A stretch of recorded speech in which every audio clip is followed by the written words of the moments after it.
aqui com mais um programa do Incomparavelmente Lindo e o meu convidado de hoje, ele é influencer do reino. Ele vai compartilhar sobre o processo que ele passou e também como superar um pecado que realmente está muito dominado entre os cristãos e eu fiquei chocada com a estatística. Estou aqui com o Victor Bonato. Seja muito bem-vindo. Prazer é meu de estar aqui, de ter a oportunidade de permitir com que o meu testemunho seja cura na vida de muitas pessoas. Amém. Muito conhecido já o testemunho, mas é sempre bom compartilhar para levar isso a cada vez mais pessoas. E antes da gente entrar nesse tema, eu queria que você falasse um pouquinho sobre a sua vida cristã, já que você nasceu em berço, né, evangélico, cristão. Eu queria que você falasse sobre esse processo, a importância que isso também teve na sua vida. Eu sempre fui criado, meus pais, desde que eu sou pequeno, eles são cristãos, então eu fui criado indo para a escola bíblica dominical. Lembro da minha mãe me arrastando pelas manhãs e não me deixando ficar dormindo. Antigamente a gente tinha muita cultura de que no domingo pela manhã era a escola bíblica dominical, no domingo à noite eram os cultos. Então eu lembro de passar por todas as fases da escolinha da igreja, mas de fato eu tive um encontro com Cristo aos 12 anos, quando eu recebi mesmo uma visitação do Espírito Santo. A partir dali eu comecei a caminhar mais próximo do Senhor, mas também comecei a ter algumas experiências negativas em colégio, em ciclos de amizade, que me faziam ficar sempre balançados entre a minha fé, aquilo que eu acreditava, mas também entre alguns pecados que começaram a me aprisionar desde muito novo. E aí vem os 18 anos, época de faculdade, mais uma vez querendo buscar a Jesus, mas muito preso a coisas lá de fora. E passando por todo esse ciclo, no meio disso eu comecei a empreender também. E aí o empreendedorismo deu muito certo, eu criei um posicionamento digital em cima dessa questão de influenciar, ensinar pessoas a empreender online. Só que isso acabou me afastando um pouco mais da presença de Deus. Eu volto para Jesus em 2021, acreditando ter conseguido vencer muitos desses pecados que me aprisionavam, mas na realidade eles ainda estavam lá, eu ainda não tinha vencido por completo. E minha real conversão, Vanessa, eu falo que Pedro ele andou com Jesus 3 anos, e no final de 3 anos Jesus fala para ele, olha, quando você se converter, você suporta os seus irmãos. O concluir, digamos assim, do meu processo de santificação nessa área dos pecados, na área sexual, foi no ano passado, quando eu tive um processo de caminhar com Cristo, de escolher ler a palavra todos os dias, independente de como eu estava me sentindo. E ali foi onde eu consegui vencer e colocar um ponto final em várias coisas que me impediam de acessar tudo aquilo que Deus tinha para mim. Eu creio que muitas pessoas que devem estar nos ouvindo agora e aqueles que na realidade estão presos a isso que a gente vai conversar, eles vão entender perfeitamente o que é você querer viver as promessas que Deus tem, mas você sentir que existe algo, esse pecado, que hoje as pessoas falam como um pecado de estimação, né? Aquele pecado que você luta contra, mas você está sempre caindo no mesmo erro. Como que isso te impede de acessar tudo que Jesus tem? Então, o meu processo ele vem de um berço cristão, mas ele vem dessa jornada de muito novo ser exposto a questões na área sexual, como pornografia, como masturbação. Muito novo, com 15 para 16 anos, eu ter também perdido a minha virgindade já no meu primeiro relacionamento. Isso me fez acreditar em muitas mentiras a respeito da minha identidade. Eu acreditava que a partir daquele momento eu não era mais puro diante de Deus, e se eu não era puro diante de Deus, Deus não poderia realizar as promessas dele na minha vida. Então foi um processo bem conturbado, mesmo dentro de uma casa cristã, mas graças a Deus um processo que hoje eu posso dizer que o Senhor ele verdadeiramente tem trabalhado de maneira profunda em mim. Legal, e mesmo tendo esse conhecimento, está na escola bíblica dominical, que isso eu acho que teria que ter em todas as igrejas, porque realmente é um processo que ajuda muito as crianças, né, por exemplo, e também os pais darem esse suporte, mas isso não significa que o filho não vá se desviar ou ir para Não, outros de maneira caminhos. alguma, até porque eu falo que isso me pesava mais do que se eu não fosse cristão, porque Exatamente. quando eu olhava para uma pessoa que não era cristã e que às vezes ela vinha para o evangelho e ela estava lutando contra algumas coisas, eu pensava, poxa, mas ele não conheceu a verdade. E na minha cabeça o diabo usava essa seta para me atacar muito do tipo, pô, você conhecia a verdade, você sabe as escrituras e você tá aí, ó, tipo, vivendo e não consegue vencer. Uhum. Então isso me trazia ainda mais um peso de culpa, um peso de, poxa, eu tô realmente separado do Senhor porque eu fui criado aqui dentro e eu não consigo vencer. E essa culpa, essa condenação é algo que, conversando com várias pessoas e através de vários testemunhos que hoje eu recebo de pessoas que lutam contra essa mesma área, elas falam que esse peso ele é um peso muito real. E na realidade, o único instrumento que o diabo tem para nos fazer parar é nos fazer acreditar que nós estamos separados do Senhor. Exatamente. E você já tinha esse chamado evangelístico, então você também já levava a palavra de Deus nessa época. Desde pequeno, eu fui professor de adolescentes na escola bíblica, professor de jovens, na época de faculdade, fazia parte do Ministério de Louvor, então eu sempre tive inserido na obra, mas sempre querendo me entregar mais e me sentindo culpado e que eu não poderia justamente por não conseguir estar plenamente. Eu lembro de uma pregação que eu assisti muito novo e que ela falava algo muito forte, que falava que o jovem cristão que ele se encontra nesse lugar, geralmente ele vê algumas opções. A primeira opção, ele não consegue entregar-se totalmente para Jesus porque tem aquele pecado que ele não consegue vencer. Mas também ele não consegue chutar o balde e ir viver lá fora porque ele sabe, o Espírito Santo fica lá dentro incomodando. Então ele fica num limbo e numa crise existencial do tipo, cara, eu não consigo viver Cristo porque isso aqui ainda me prende. Mas eu também não sei ir lá para fora porque eu sei que uma hora eu vou ter que voltar e tratar isso. E essa crise, essa dor de você querer viver Jesus e às vezes não conseguir, e de você estar sempre às vezes falhando nos mesmos pecados, nos mesmos erros, é algo avassalador e eu tenho visto, tanto no TikTok quanto no Instagram, e às vezes eu vejo pessoas dando exatamente esse depoimento. Cara, eu luto contra isso há tanto tempo que eu já desisti de que um dia eu vou ser livre. E eu também tinha essa sensação, porque eu já fiz campanha de 30 dias orando de madrugada, já havia feito jejum prolongado, já havia buscado, botava várias expectativas de que ia ser numa conferência da igreja, ia ser num retiro, ia ser num face a face com Deus, sei lá, qualquer um desses lugares em que eu encontraria o ponto e queria virar minha chave e eu falar, puxa, tô livre. Mas não foi em nada disso, cara, foi numa rotina e numa liturgia de, tipo, todos os dias fazer o simples, fazer o certo, de ser acompanhado, que eu realmente consegui superar tudo isso. Mas bacana você trazer esse ponto, porque as pessoas acham que vai ser do dia para a noite e não tem um processo.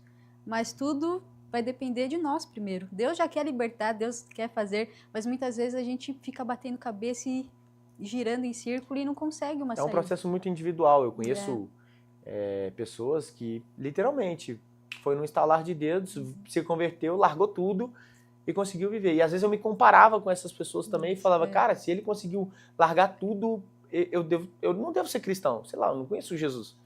Mas é muito individual o processo de santificação, né? Eu acredito muito em algo que o Luciano Subirá fala, que existem três pontos de santificação. A santificação inicial, quando nós entregamos a Cristo, nós recebemos uma santificação inicial. Sim. Tem coisas que a gente abandona a partir dali. Existe uma santificação progressiva, que é aquilo que quanto mais eu caminho com Cristo, quanto mais próximo dele, mais eu me pareço com Jesus, mais o caráter de Jesus é formado em mim. E é nessa santificação que nós vamos vencendo esses pecados, esses vícios, esses hábitos que às vezes por muitos anos nós carregamos e que em Cristo nós precisamos deixar. E a santificação final vai ser realmente quando nós pararemos de lutar contra o pecado, porque nós receberemos um corpo glorificado em que não vai ser mais um corpo caído. Então eu tive muita dificuldade de entender essa santificação progressiva, de entender que Jesus não me abandonava, de entender, e eu acho que esse é um ponto que eu gosto muito, inclusive eu vou soltar um vídeo hoje sobre isso, que é entender que quando Adão cai, Deus não pergunta para Adão qual foi o seu pecado, Adão. Ele pergunta para Adão aonde você está. Porque o problema ali não era o pecado. O pecado, ele exigiria sim o sacrifício de Cristo, mas o problema ali era a separação. E o que o diabo faz com todos que lutam contra pecados na área sexual, e não só na área sexual, vícios como cigarro, bebida, o que ele faz? Ele faz com que após cada queda você se sinta tão sujo como Adão, cara, eu estou nu, E aí você vai, você quer se esconder, você quer sair da presença de Deus. E o meu processo de vencer foi um processo de, às vezes, ter terminado de cair, me sentir sujo e falar, cara, eu tenho que ler a Bíblia hoje, eu não quero, eu estou sujo, Senhor, mas só tem uma água que pode me limpar, abrir, ler, às vezes por obrigação, Deus, eu vou ler por cumprir tabela, mas é impressionante como se expor à palavra de Deus tem a capacidade de ir nos limpando todos os dias. A gente pensa que, na verdade, Deus soltou a nossa mão e a gente fica até magoado com Deus. Poxa, Deus, o Senhor não está vendo o tanto Quantas que eu estou sofrendo, sabe? Eu tento renunciar, mas eu não consigo, eu acordo e caio no mesmo pecado de novo. Então, a gente pensa até que realmente teve esse afastamento de Jesus por nós, mas, na verdade, não. A gente que acaba se afastando. Quantas crises eu tive, muitos problemas com a paternidade de Deus. Eu me sentia completamente órfão. Eu pensava, Deus, aonde o Senhor está? parece que eu tô mais interessado em ser livre do que o Senhor, porque eu tô aqui orando, tô aqui clamando e nada acontece, e eu continuo vacilando, e eu continuo errando, e continuo tratando dos mesmos problemas. E eu tenho um pai terreno que foi um pai maravilhoso, então tem pessoas que falam, o problema de paternidade em Deus é quando você tem um pai ausente. Não, o meu problema era o oposto, o meu pai presente foi muito presente, meu pai terreno.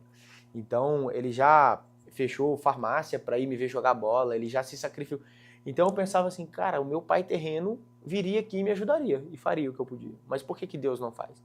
Sendo que na realidade não era que Deus não estava fazendo, ele estava fazendo e muitas das vezes era eu que estava às vezes me escondendo, ou que não estava buscando, ou não estava quebrantado para receber, ou estava com os ouvidos cerrados para não ouvir a voz de Deus e aguardar o que Ele tinha para fazer na minha vida. Eu acredito que na sua cabeça também era ainda mais agravante, porque você tinha um chamado. Então, quer dizer, você sabia que você tinha que levar o evangelho, mas como levar o evangelho da forma que você estava? E você ficou 16 anos...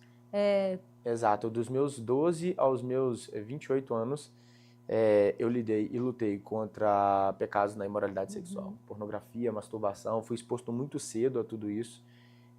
Como eu te falei, com 15 anos eu já tive a minha queda nessa área sexual. Ali o diabo plantou essa mentira de que você não merece mais alguém puro, você não merece mais um relacionamento santo. Você é impuro, quem vai querer se relacionar com você? E eu acreditei nessa mentira. E sempre com essa crise de profetas entregando e falando, cara, você tem um chamado, Deus vai te usar para libertar muita gente. Eu pensando, libertar como se nem eu sou livre?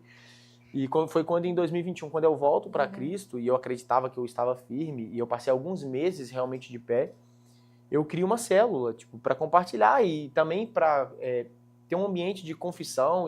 Só que isso cresceu assustadoramente, virou um movimento, e aí veio muita influência, veio um lugar onde parecia que as coisas estavam fluindo, e também vieram novamente as quedas. E, cara, orando e chorando e jejuando e clamando e falando assim, eu abandono o ministério, mas eu sei que o Senhor tem chamado, mas como é que eu vou viver o chamado com isso? E no meio dessa crise de tentar administrar, e de tentar, ser livre durante a caminhada, foi onde eu abri uma brecha gigantesca na minha vida, onde tudo aconteceu comigo, onde eu fui preso injustamente, acusado de um crime que eu nunca cometi, por um pecado que eu cometi. E é incrível, Vanessa, como que os cristãos têm a capacidade de serem analfabetos bíblicos. Esse é um termo que eu ouvi esses dias no meu Instagram e que fez muito sentido.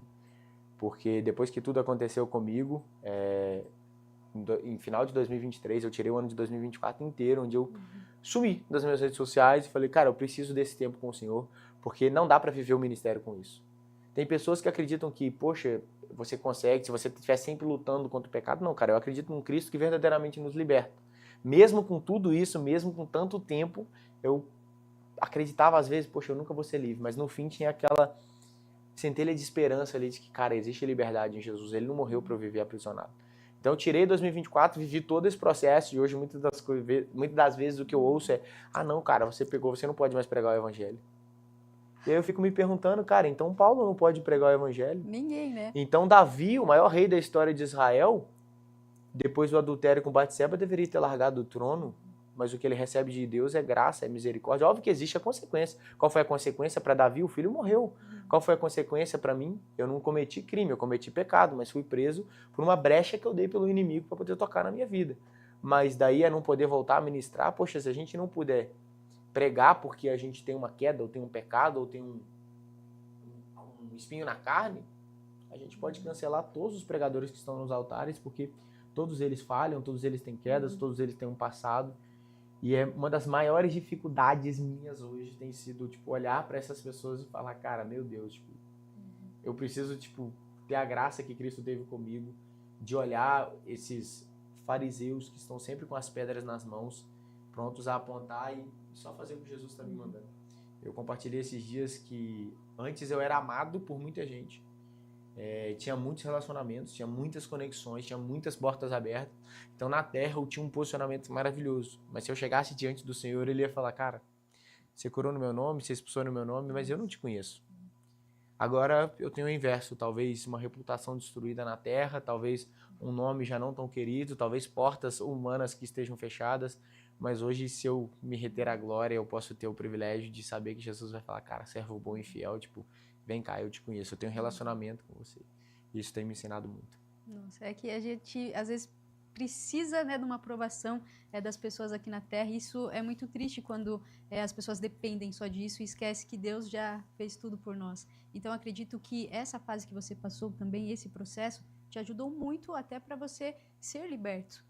Então, acredito que, claro, a gente sempre vai sentir dor, não vai entender, por mais que a gente saiba que a gente errou ali por conta do pecado, mas a gente, às vezes, não vai entender o trabalhar de Deus, mas muitas vezes é para livrar a gente de algo ainda maior e mais perigoso. Com toda certeza, eu tenho plena convicção, com as pessoas mais próximas, eu falo que em nenhum momento eu reclamei com o Senhor do que aconteceu. A minha família, a minha advogada, ela ficava, tipo, perplexa, porque eles esperavam que eu ia estar, tipo, completamente apavorado, reclamando. Deus me deu uma graça, a Bíblia fala da paz que excede todo entendimento, né? E Deus me deu essa paz de, tipo, poxa, tipo, tá, eu vou encarar isso como uma oportunidade de recomeçar. Como um freio do Senhor, para que isso não acontecesse mais para frente, para que o diabo não fosse puxando um abismo atrás de outro abismo e isso se tornasse ainda maior. Eu creio que Deus, ele tem a capacidade, Vanessa, de pegar tudo que o diabo faz e utilizar ainda para que a honra e glória seja dada ao nome dele. Então, hoje eu creio plenamente que muitas pessoas, como já tem acontecido, vão ser alcançadas, já têm sido alcançadas, por ver a consequência do pecado. Por entender que, cara, você precisa parar. Tipo, você precisa, tipo, não interessa se você é um grande empresário, se você é um grande pregador, se você tá... É melhor parar, se submeter ao processo de ser tratado por Jesus, do que deixar essa brecha aberta, porque o diabo sabe bem como usar. Ele não vai te parar na primeira. Ele não iria me expor com algo pequeno. Ele estava esperando a oportunidade de, tipo, fazer algo para tentar destruir a minha vida, para tentar destruir o meu ministério. Só que nós sabemos que o Senhor, ele tem a capacidade de restituir que ninguém tem. Legal, e mesmo você provando a sua inocência, muitas pessoas ainda não veem você como um inocente, até por conta da polêmica que deu, né? Sempre, né, tem os dois lados da história e isso acaba prejudicando, porque realmente a gente sente a injustiça, isso deve doer, assim, absurdamente. Como que você lidar com isso hoje também? Bom, o primeiro ponto é que essa é uma causa que no Brasil tem se tornado muito grande, né? É verdade. Eu não sei se você sabe ou se as pessoas que estão assistindo sabem, mas a falsa acusação no Brasil, ela tem se alastrado. Infelizmente, e eu digo infelizmente porque a falsa acusação, ela destrói a verdadeira acusação.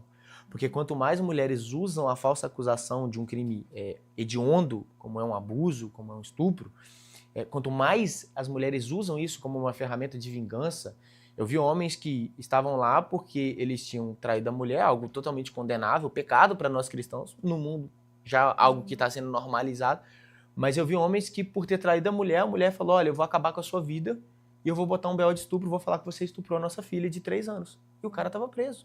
Meu Deus. Então, assim, a falsa acusação como ferramenta de vingança, ela é muito prejudicial à mulher que ela realmente foi abusada. Porque nesse tipo de crime, a gente precisa dar mais credibilidade à vítima. A gente precisa dar credibilidade à voz da mulher, porque geralmente não tem testemunha.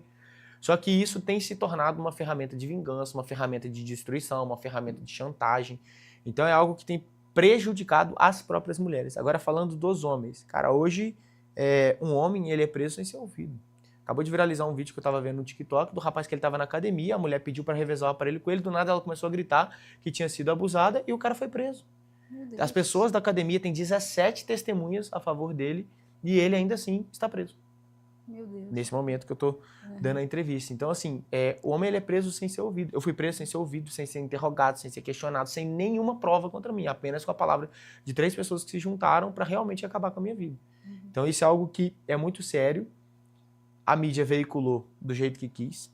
Como sempre. Nós cristãos, exatamente, nós cristãos, se você é um cristão assistindo esse podcast, deve ser muito claro para você que a mídia tem um objetivo, destruir o cristianismo, destruir o conservadorismo, destruir qualquer um que professa uma fé cristã, seja evangélico, seja católico. Então eles têm como objetivo isso. E aí no meio do processo, a mídia pega e as páginas espalham isso do jeito que quiseram, dão um alarde sensacionalista para isso, coisas que nunca aconteceram, me colocaram como pastor, eu não sou pastor.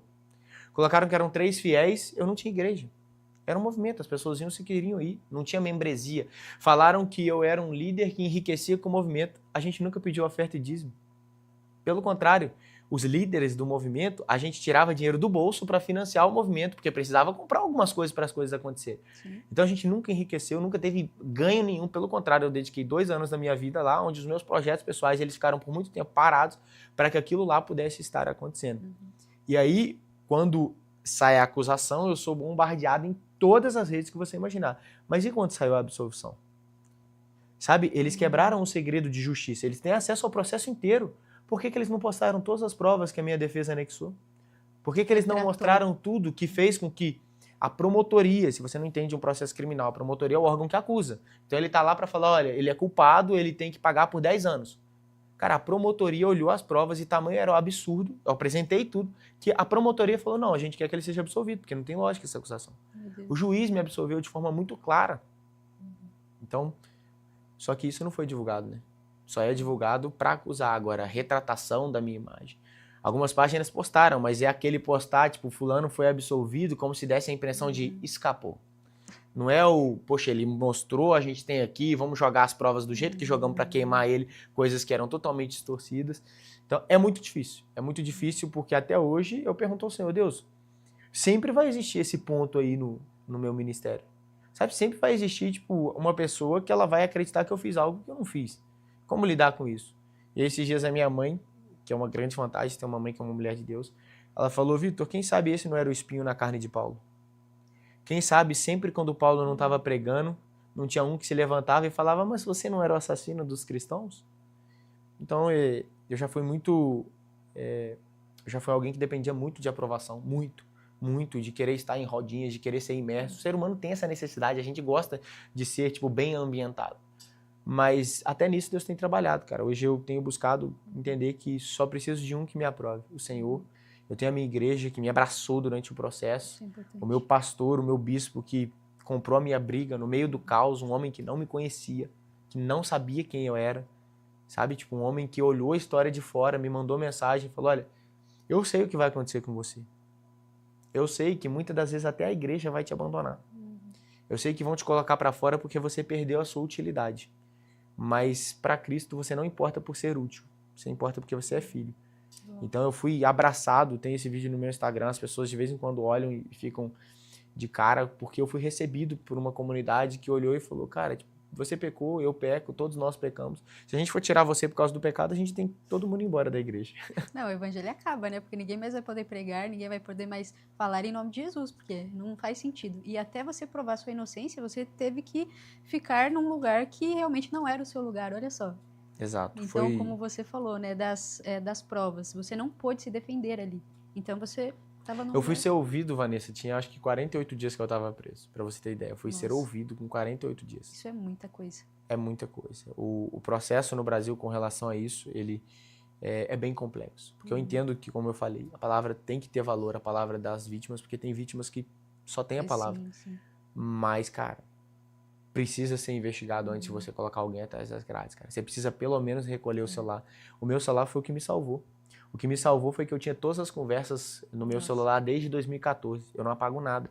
Então, a investigação pôde ver tudo, pôde ver as minhas conversas, pôde literalmente abrir a minha vida e ver que em momento algum eu nunca tive nenhum tipo de conversa que desse a entender que eu era um criminoso. Sim. Eu era alguém que, de fato, estava aprisionado nessa questão da imoralidade, que tinha caído algumas vezes no pecado da fornicação, que é o sexo fora do casamento, mas alguém que não era um criminoso. E a justiça ela tem que julgar crime. Afinal, se ficar com 3 pessoas em momentos diferentes, nem foi ao mesmo tempo, se isso daqui for crime, prende o Brasil inteiro, né?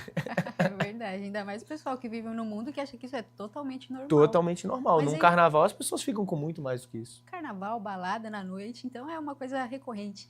E essa demora também, né, no julgamento, de entender todo esse processo, cara, é muito absurdo também. Eu vou te falar, Vanessa, até que o meu foi bem rápido, para te falar a verdade, porque com 58 dias eu saio, foram 3 audiências no processo, e foi até rápido. Em junho, julho de 2024 já estava tudo resolvido.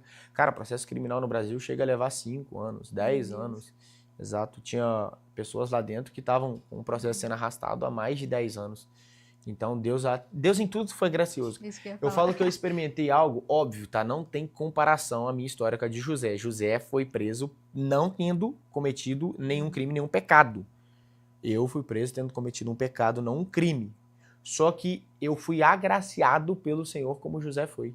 Dentro da prisão, em todo o processo, em ter encontrado um juiz justo, em ter encontrado dentro da delegacia um investigador de polícia que fez o processo e que conduziu e que fez tudo como deveria ter sido feito de maneira extremamente excelente. E durante as audiências, tudo, o Senhor me agraciou em todos os momentos, em todas as oportunidades, nas testemunhas que vieram ao meu favor e que vieram falar e me defender, mesmo em meio ao caos, que se prontificaram, que se expuseram, porque tudo estava saindo na mídia. Então, podiam explanar o nome das minhas testemunhas, porque eles vazaram tudo para tentar me prejudicar, nada para contar a verdade. Então, pessoas que, não, Vitor, nós vamos colocar a nossa credibilidade aqui em risco por você, porque a verdade precisa ser dita. Então, eu percebi que no Salmo 23 fala assim, ainda que eu ande pelo vale da sombra da morte. Eu me coloquei no vale da sombra da morte pela brecha que eu dei. Sim. Mas o Senhor passou comigo nesse vale, sabe? Foi maravilhoso. Até pra ir te curando, né? Ir trabalhando dentro de você, do seu coração. Muito. A gente descobre que a gente tem muito tempo quando a gente não tem nada para fazer. 58 dias numa prisão te ensina que você tem tempo para ler a Bíblia, que você tem tempo para orar, que você consegue desacelerar quando você tá sem um aparelho celular, que você às vezes não tem pensamento acelerado. Cara, você só tá muito tempo na frente. E não dá valor também, né? Para a palavra de Deus, por tempo de oração, tempo de devocional. E aí quando a gente encontra esse tempo, a gente fala, poxa, a gente perdeu tantas coisas e poderia já estar com uma vida espiritual tão madura, né? Tão já alinhada, né, com o céu. E eu queria que você falasse também como foi depois que você saiu da prisão, depois que você teve a sua inocência comprovada, como que foi voltar para casa e também em relação ao seu ministério, como que você olhou isso? Voltar para casa foi uma sensação única, né? Acho que as únicas pessoas que sofreram muito mais do que eu foi a minha família, minha mãe, meu pai, a minha irmã, porque eu estava lá, guardado pelo Senhor, vivendo a minha experiência com o Senhor, mas os meus pais estavam vendo algo que a minha mãe fala que ela perdeu a mãe dela há uns 3, 4 anos, e ela fala que a dor do que aconteceu comigo foi maior do que a perda da mãe. Porque é a dor de você ver um filho sendo envergonhado, sendo injustiçado. Então, foi muito difícil. A volta para casa foi um tempo muito precioso. Chegar em casa, poder abraçar minha família, poder ter um tempo de qualidade com eles, sentar à mesa. Eu voltei muito magro, muito magro. Minha irmã tem uma foto minha de quando eu voltei.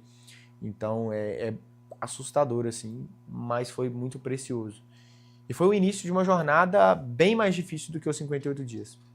O início de uma jornada de liberar perdão para quem fez isso. Foi o início de uma jornada de liberar perdão para todos que me abandonaram na caminhada. O início de uma jornada de cura, de entender que, cara, tipo, isso aqui foi o pare do Senhor, então tá na hora de vencer e de começar uma jornada até ser plenamente livre em Cristo, para que eu possa viver um ministério livre, para que eu possa viver um ministério e falar com autoridade, cara, eu venci e eu posso te ajudar a vencer. Antes eu pregava sobre o que eu sonhava viver. Se você pegar as minhas pregações, em nenhuma delas eu pego o cristianismo e abaixo ao nível do que eu vivia, não. Você pode me considerar hipócrita, e de fato eu era, porque eu pregava a palavra e não vivia a palavra, mas eu pregava a palavra, tanto que muitas pessoas eram alcançadas, porque Deus usa quem quer. Deus usou uma mula para falar com o ser humano, não vai usar um pecador. Mas hoje eu posso falar, tipo, cara, eu venci. Existe solução, sabe? Dói, é um tempo de processo, é um tempo de reclusão, mas, tipo, é possível vencer.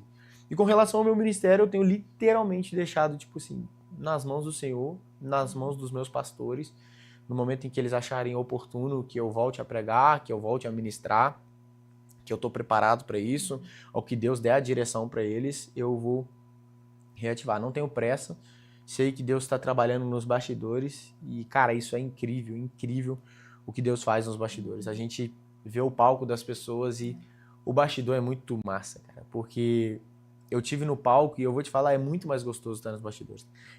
Quantas vezes eu já falei com o Senhor, tipo, me deixa aqui, tipo, não quero voltar não.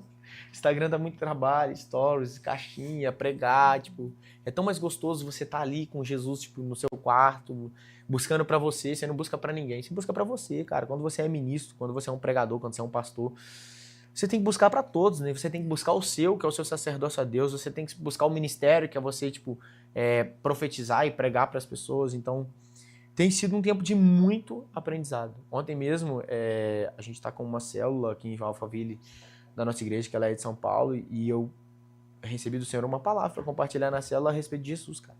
Foram 3 anos de ministério, mas foram 30 se preparando. A gente olha e fala, caraca, massa, Jesus em 3 anos curou, libertou. Mas e os 30 anos, cara? Vamos lá, Vitor, não é 30 porque ele era uma criança. Tá, vamos colocar a partir do Bar Mitzvah, que era 12, 13 anos na cultura judaica. Cara, dos 12 aos 30, Jesus trabalhou como carpinteiro. Trabalho comum, sabe? Santificando ali o que a gente chama de secular. Trabalhando com o Pai, provavelmente atendendo pessoas exigentes, chatas, sendo trabalhado pelo Senhor. A Bíblia fala que ele aprendeu a obediência, que Cristo aprendeu a obediência. Então, tipo, a gente precisa entender que se Deus não poupou Jesus de 18 anos de um processo, para que depois viesse o ministério, ele não vai nos poupar de, tipo, ficar no quarto até que seja o momento dele nos revelar. Um dos grandes problemas que eu vivi foi que eu ainda não tinha raiz suficiente para sustentar o crescimento que eu tive. E a gente às vezes olha um ministério crescendo e decolando e fala, nossa, é o Senhor. Às vezes não, cara. Às vezes é só uma boa oratória, uma boa qualidade, às vezes é só uma boa capacidade de falar, às vezes é só o Instagram entregando, porque às vezes você está falando que muitas pessoas querem ouvir.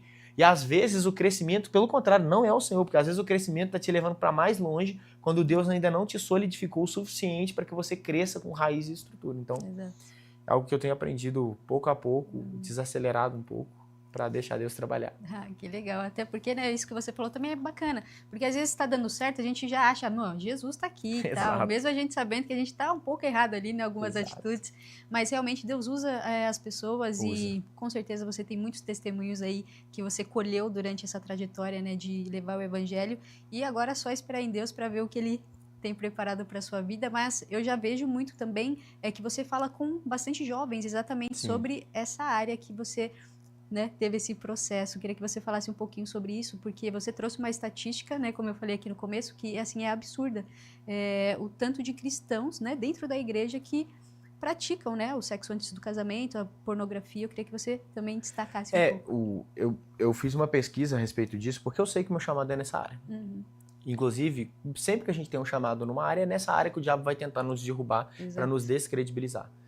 Então, em 2024, que eu também vim vivendo esse processo, eu fui pesquisar sobre. E tem um estudo, né, que mostra que 75% dos homens cristãos consomem pornografia, cara. Isso é absurdo. É como você estar numa roda com 10 homens dentro da igreja e saber que mais de 7 consome ou consumiu no último mês. Entre as mulheres, se eu não me engano, a estatística era 35% ou 40%. E você para pensar, cara, algo que é abominável aos olhos do Senhor, cara. A pornografia é um mercado extremamente sujo.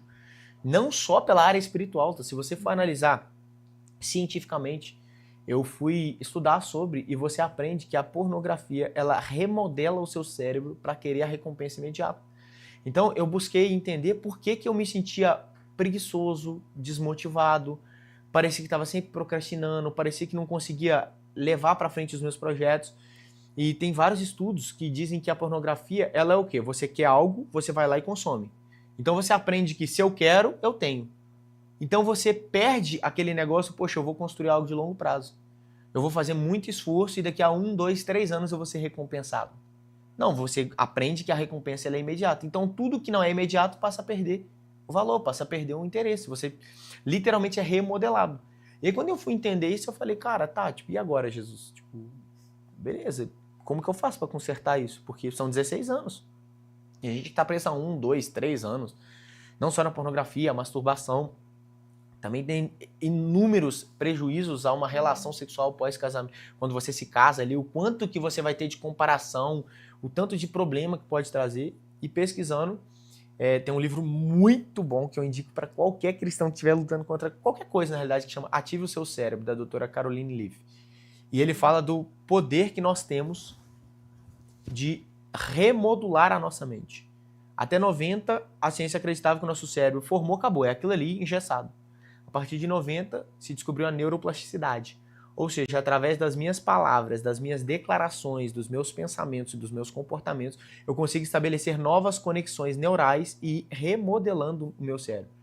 Então, eu consigo construir literalmente aquilo que eu penso. Eu consigo construir o meu subconsciente. E o mais incrível que eu achei nesse livro é porque tudo pra mim tem que ser submetido à Bíblia.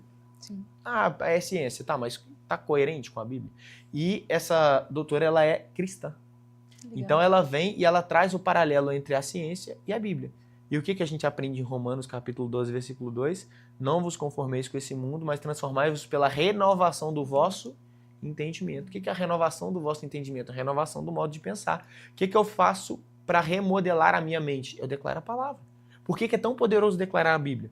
Porque quando eu declaro que eu sou filho de Deus, eu estou construindo isso no meu subconsciente. Quando eu declaro que para a liberdade foi que Cristo nos libertou, eu estou reconstruindo. Então, o meu processo de 2024, ele também passou por... Eu acreditava que eu nunca ia ser livre, eu acreditava que eu ia ser aprisionado, eu acreditava que Deus não falava comigo. Só que, cara, quando você alimenta esses pensamentos, você está literalmente levando isso para o seu subconsciente e você não ouve a voz de Deus. Porque você está dizendo para si, cara, eu não tenho a capacidade de ouvir o Senhor. E o que eu comecei a fazer? O que a Bíblia diz sobre isso? A Bíblia diz que pedi e dar-se-vos-á. Bater e será aberto. Quem busca, encontra. Tá, eu vou declarar isso daqui. Isso aqui é a verdade. Ah, mas isso aqui é a verdade. Então eu comecei a declarar a verdade, não da circunstância. A circunstância não mudou. A circunstância continuava dizendo que eu não era amado. E agora muito mais, porque as pessoas com pedra nas mãos. Então eu precisei ir para a palavra e falar, cara, o que Deus fala ao meu respeito? E começar a declarar isso. Tipo, cara, eu sou filho, eu sou amado, eu sou santo. O Senhor me fez para ser santo. A Bíblia diz, sede santo como o Senhor é santo. Então eu comecei a declarar isso. Não foi de primeira, não foi de segunda, não foi de terceira, mas você declarando, vivendo, buscando. Isso foi remodelando até mesmo as minhas crenças. E esse é um processo que eu vivo. E aí tem gente que vai falar, mas isso é um papo coach. Não, cara, os coaches se apropriaram disso, pegaram a palavra de Deus, trouxeram para uma linguagem emocional, para uma linguagem, tiraram para não falar que é Bíblia. Isso é Bíblia, cara. Isso é Bíblia. O que a Bíblia fala aqui? A vida e a morte no poder da palavra. Cara, tudo que você for olhar de ciência, tudo que a ciência fala de bom, a Bíblia já falava há muito mais tempo. Então entender isso fez parte desse processo de reconstrução. E eu falo para qualquer um hoje, se você está lutando contra um vício, contra um pecado na sua área sexual, você precisa de algumas coisas para ser livre. Esse é o meu processo. O seu pode ser diferente, mas o meu processo foi. Em 2024, eu peguei um plano anual de leitura da Bíblia e falei, vou ler a Bíblia inteira nesse ano. Ah, mas eu acabei de pecar. Vou ler mesmo assim. Sujo. Se eu tô sujo, eu preciso de água. E a água é da palavra que me limpa. Então, eu ia para a palavra. Segundo ponto, acompanhamento. Hoje a gente tem igrejas, às vezes, muito grandes que você não consegue ser acompanhado. Isso. Então, eu fui para um lugar de discipulado. Eu passei a ter um encontro semanal, no meu caso, com a minha terapeuta, uma mulher de Deus, uma mulher cristã, cheia do Espírito Santo, que trabalha no Ministério de Cura e Libertação da igreja dela. Então, toda semana a gente se encontrava. E aí, E aí, Vitor, caiu? E aí você tinha que abaixar a cabeça e falar, não, cara, tipo, essa semana eu tô firme. Ou, putz, essa semana eu caí. Então, confessar é um dos princípios que fala em Tiago, né? Confessar os vossos pecados uns aos outros para serem curados. Cara, a gente confessa a Deus para ser perdoado, mas para ser curado, a gente confessa aos nossos irmãos. Então, toda semana, um acompanhamento com alguém ali, uma pessoa de Deus que ia me discipulando. Terceiro ponto, entender essa questão, tipo, da minha mentalidade. Cara, a Bíblia diz que aquele que tem uma fé inconstante, ele é como as ondas, né, do mar, que fica flutuando. Então eu precisei, cara, eu vou declarar a palavra. Ah, eu não consigo orar porque me sinto distante demais de Deus. Abra a Bíblia. Salmo 23, ora ele em voz alta, coloque em primeira pessoa, o Senhor é o meu pastor e nada me faltará, ele me fará. Então eu comecei a trazer a Bíblia para mim e comecei a declarar. Imerso numa comunidade local, imerso numa igreja, frequentando os cultos, orando, jejum de 24 horas, jejum de 3 dias só na água, buscando ao Senhor nos horários de refeição, e fazendo tudo isso. Aí não teve um estalo, não teve um momento mágico, não teve... Tipo, foi literalmente um dia que eu parei, percebi e falei, que loucura, tipo, não tô preso mais. Olha que interessante, antes é como se o pecado viesse e você que tá preso, você sabe do que eu tô te falando. Você fala, eu não vou cair, estalou, você fala, caí, tô sujo. Agora, a partir desse momento, não tinha mais essa sensação. A tentação vinha, mas o controle estava na minha mão. Sabe? A tentação vinha, mas eu falava, cara, eu consigo resistir. Tipo, eu estou resistindo, eu estou firme. Então foi esse processo, diário, cara. Tipo, um dia de cada vez.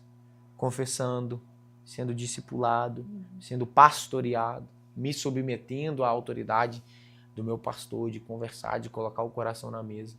Foi assim que eu venci e hoje eu tenho plena certeza de que, cara, tipo, Deus tem algo para fazer através da minha vida nessa área. Eu já recebi tantos testemunhos e, na realidade, tantos gritos de socorro, pessoas que me falam, cara, eu tô preso nisso, pelo amor de Deus, eu tô há 3 anos, eu tô há 5 anos, eu tô há 10 anos preso nesse pecado, eu preciso ser livre. A gente não tem noção da quantidade de pessoas. E aí, quem nunca viveu vai falar, cara, mas essa pessoa não se converteu, ela não conhece isso. É porque cada um realmente tem a sua luta e hoje eu consigo, por experiência, ajudar essas pessoas e falar, cara, eu entendo você. Você não é um vagabundo, você não é um sem vergonha na cara. Tipo, não, você realmente precisa de Cristo de uma maneira que eu precisei. Graças a Deus que a gente tem um sumo sacerdote que ele pode se compadecer de todas as nossas lutas, porque ele também foi tentado. Que legal. Todo esse processo aí que você falou, parece que, né, foi da noite pro dia, mas realmente teve algo que você quis, você buscou. Então você renunciou, porque tem muitas pessoas que tentam um pouquinho assim, falar, não consigo, e desiste realmente. Então não pratica, não lê a palavra, não pede o socorro. Então não tem como Deus abençoar se você não se esforça também. A maior estratégia do inimigo é te isolar, né? Exato. Então, você não quer contar pra ninguém porque você tá envergonhado. Vergonha, isso. Quem quer chegar pra um pastor e falar, pastor, eu sou preso na pornografia? Não quer, cara. Quem quer chegar diante do seu discipulador e falar, tipo, essa semana eu cheguei, eu errei e eu caí nesse pecado. E a gente precisa aprender a dar nome pro pecado. Sim. Não é, eu facilei, pastor. Não, cara, nomeia, tipo, pastor, eu caí nisso, eu preciso de ajuda nisso. Por quê? Porque a vergonha também é um instrumento de Deus falar, cara, até quando você vai ficar passando essa vergonha? E o diabo faz o quê? Não conta, vão achar que você é um lixo, vão achar... Óbvio, se você estiver talvez no lugar errado, talvez as pessoas apedrejem você. Eu fui apedrejado por muita gente. Mas se você encontrar um pastor, como Cristo é o nosso pastor, cara, olha para a Bíblia, me fala uma vez que Jesus apedrejou um pecador.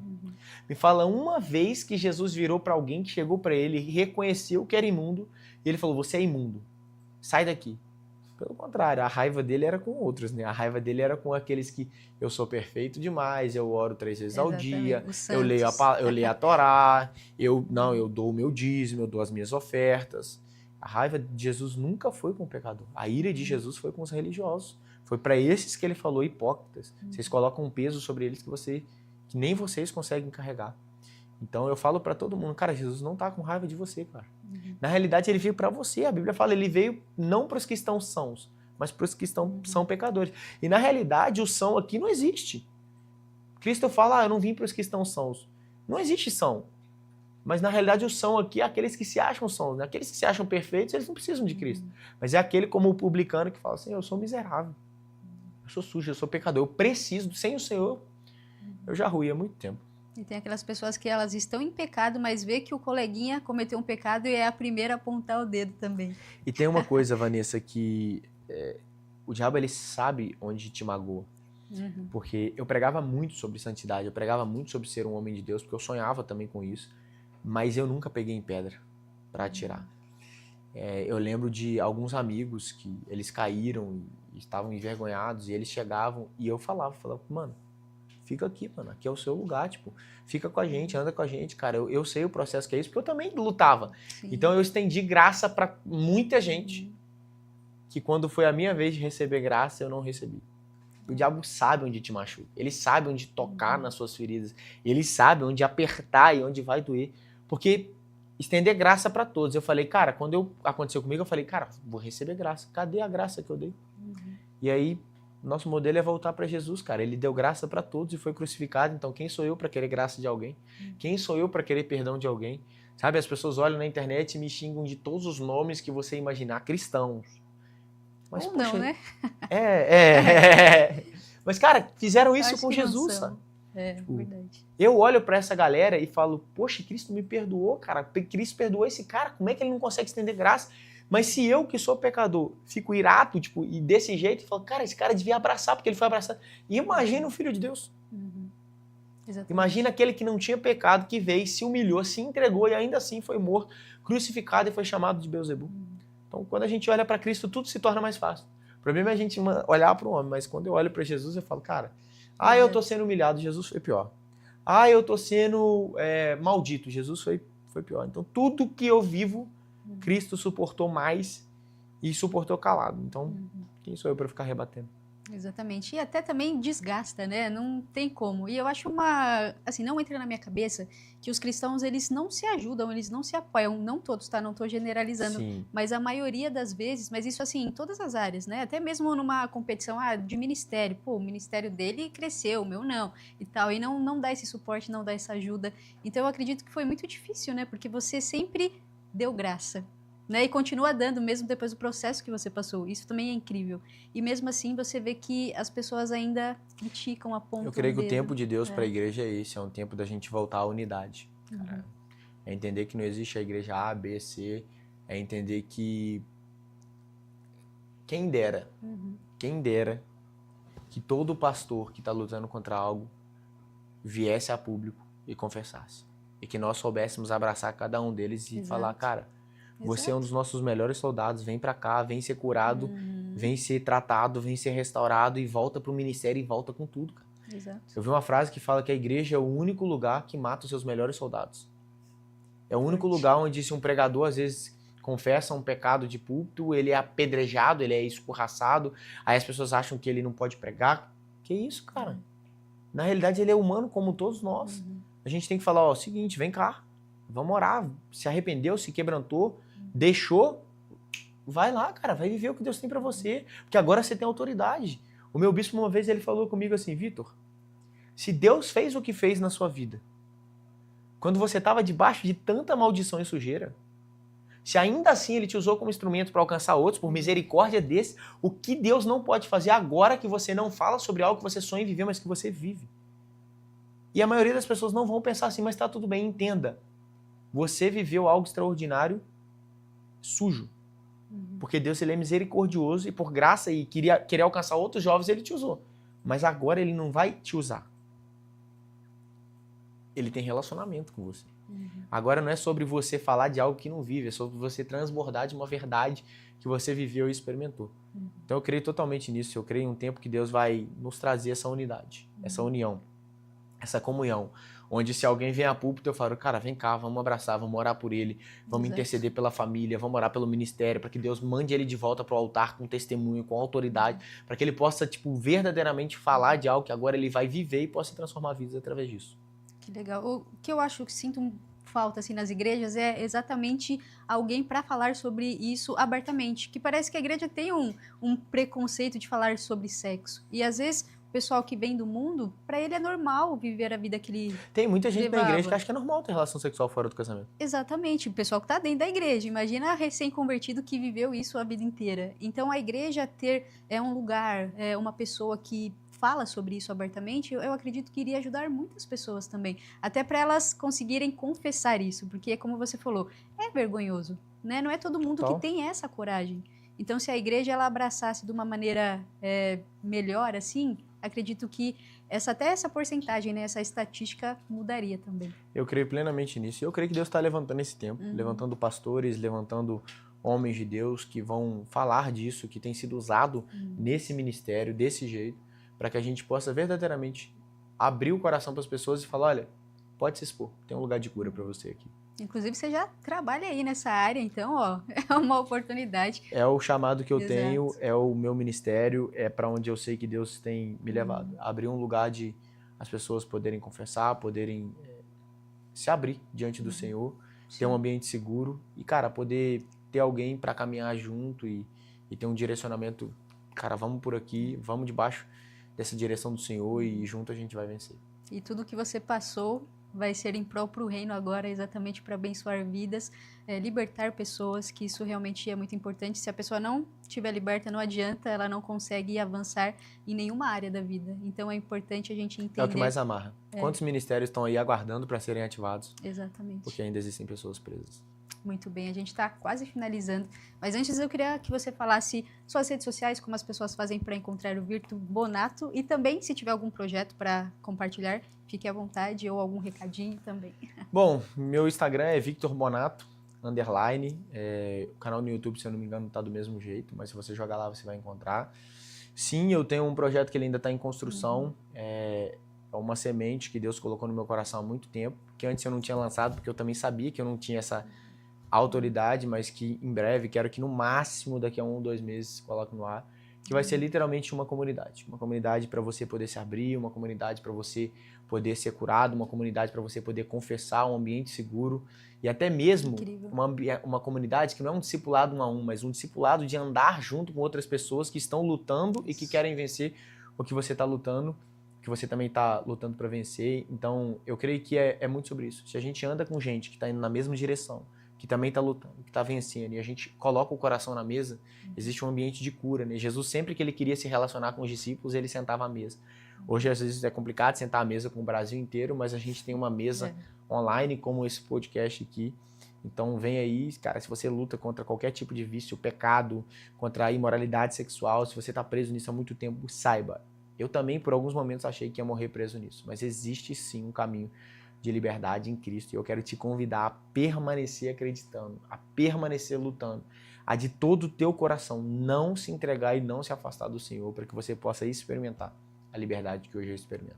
Que legal. Nossa, que incrível esse projeto. Realmente, a internet tem um alcance tremendo e a gente tem que usar isso a favor do reino. E é bom assim porque você consegue alcançar vidas de todos os lados, né? Dos 4 cantos ali da terra.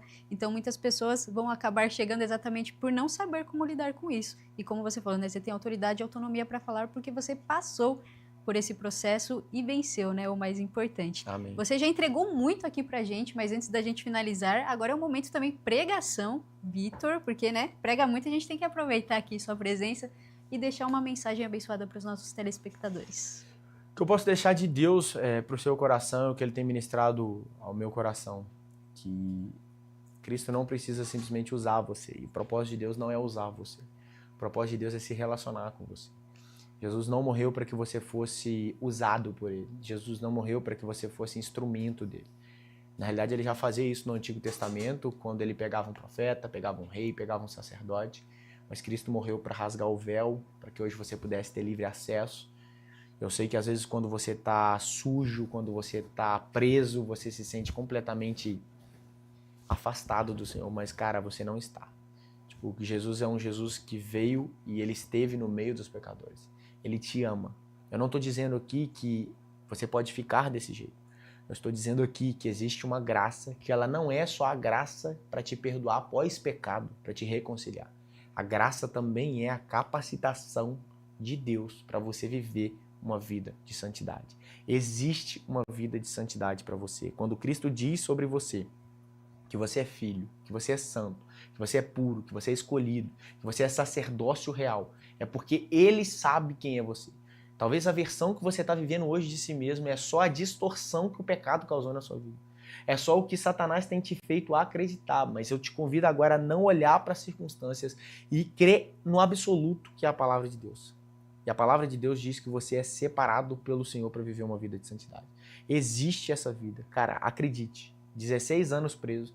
Acreditei em vários momentos que chegaria com 30, 40, 50, 60 e que nunca venceria isso. E aí não viveria chamado, não viveria propósito, não viveria ministério, não constituiria família. Mas existe liberdade em Cristo para você.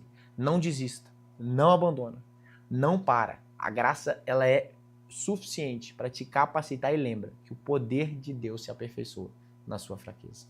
Uau, amém, amém, que mensagem poderosa. Foi um prazer receber você aqui no nosso programa, conhecer um pouquinho mais a fundo da sua história, da sua trajetória. As portas aqui estarão sempre abertas, volte quando quiser. Obrigado. E que Deus continue abençoando demais a sua vida, a sua família e esse lindo ministério. Muito sucesso para você, Vitor. Amém, obrigado, Vanessa. Que legal, até mais. E você que esteve aqui conosco até agora, se você ainda não é inscrito no canal, se inscreva no canal e ativem as notificações e sigam as páginas aqui, ó, da descrição abaixo, tá bom? Muito obrigada pela companhia, um beijo no coração e não esqueça que ele é incomparavelmente lindo.